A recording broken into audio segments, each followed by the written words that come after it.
There were quite a few of you that when you saw this painting, you thought it looked like seaweed. Totally see that, and that stuck in my brain. And I think I figured out a way to take that concept in a similar way, but turn it into something underwater. So I'm going to show you how I did that, but I'm going to do it smaller this time because some of the things that we did here are easier to do in a smaller format. If you're ready for more of a challenge, try it bigger, but sometimes smaller is a little bit easier. As usual, we're going to start by spritzing our paints to activate them. And since I'm working smaller, I'm going to use a smaller brush for this. I'm going to start by spraying a little water in one of my wells and mixing up a nice light but bright yellowy green color. In the bottom corner, I'm going to make a little stroke because I want to have a place for the seaweed to kind of be sitting. And then we're going to make kind of a wavy line up, and we're going to make some little kind of leaf shapes, but a little bit looser and a little more tightly compacted than in the other video. I'm going to make those going upwards. These don't need to be perfect because they'd be kind of flowing underwater with the currents. I'm going to make a couple of these. Then I need to let this dry or make it dry. Once it's dry, I'm going to modify that first color to be a little bit more green and a little bit darker. Again, I'm going to make some of those lines upwards and then those strokes off of it, making the little leaves on the seaweed. Are they still leaves on seaweed or is it called something different? Again, let it dry or make it dry.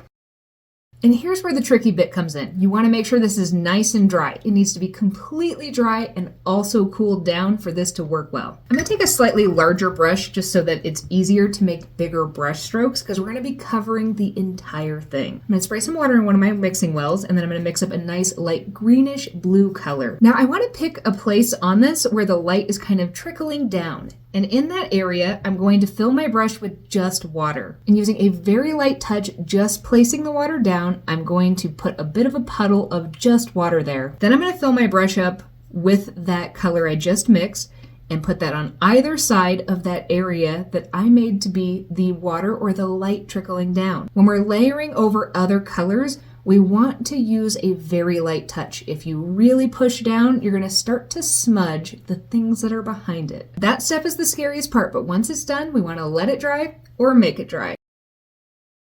Now that it's dry, I'm going to switch back to my smaller brush again, and I'm going to make a much darker green or a more saturated green color. And I'm going to put in my final few little stalks of seaweed using the same method as before. Also in that little area where we've kind of anchored the seaweed, I'm going to add in some more dark colors, maybe even dropping in a little bit of blue, just to give it some variation so that it looks like it's a little bit textured. Whether you choose to do this one big or small, I love this idea of taking an idea that's much more simple and transforming it in just a few ways to give it a little more sense of place and really make a scene out of it.